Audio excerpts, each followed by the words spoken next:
The sun began to rise over Jerusalem, slowly illuminating the hills where an unprecedented work was about to begin. This was no ordinary construction. It was a project destined to mark history forever. King Solomon had received a mission to build a temple worthy of the God of Israel. But this would not be just another building. It would be a sacred place, a meeting point between the human and the divine.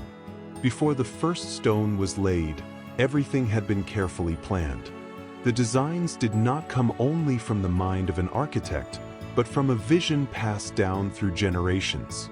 His father, King David, had prepared materials, resources, and plans, understanding that this work would go beyond his own lifetime. From distant lands came the finest materials.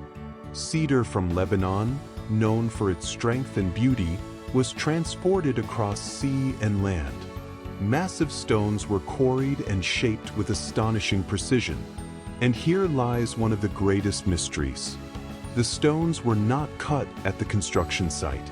They were shaped far away, in silence, and then transported already prepared to fit perfectly. When they arrived, there was no sound of hammer or tool. The temple rose in silence. It was as if every piece already knew where it belonged. Thousands of workers took part in the project. Craftsmen, sculptors, carpenters, each with a specific role. Yet it was not only human strength guiding the process. There was order, precision, and a harmony that seemed to go beyond the natural. The walls began to rise, covered with fine wood and adorned with carved figures, cherubim, palm trees, and open flowers. Everything was overlaid with pure gold, reflecting light in an almost heavenly way. The interior of the temple was not only beautiful, it was overwhelming. In the most sacred place, the Holy of Holies, the Ark of the Covenant was placed. No one could enter there except the high priest, and only once a year. It was a space set apart, filled with reverence. Every detail had meaning. Nothing was random. The temple was not simply a physical structure. It was a living symbol. It represented the presence of God among his people, a constant reminder that the divine could dwell among the human. But the true mystery was not only in how it was built.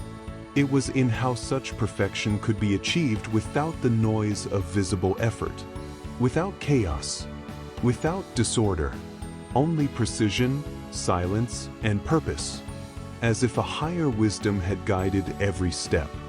When it was finally completed, the temple became the spiritual center of a nation. People came from everywhere to behold it, not only for its beauty, but for what it represented. It was more than gold, wood, and stone. It was faith turned into structure. And though time would pass, and that temple would no longer stand as it once did, its story still raises questions. How did they achieve such perfection? What knowledge did they possess? And what role did the divine play in it all? Perhaps the answer is not only in the tools they used, but in the faith that guided them. Because some works are not built by human hands alone, but by eternal purpose.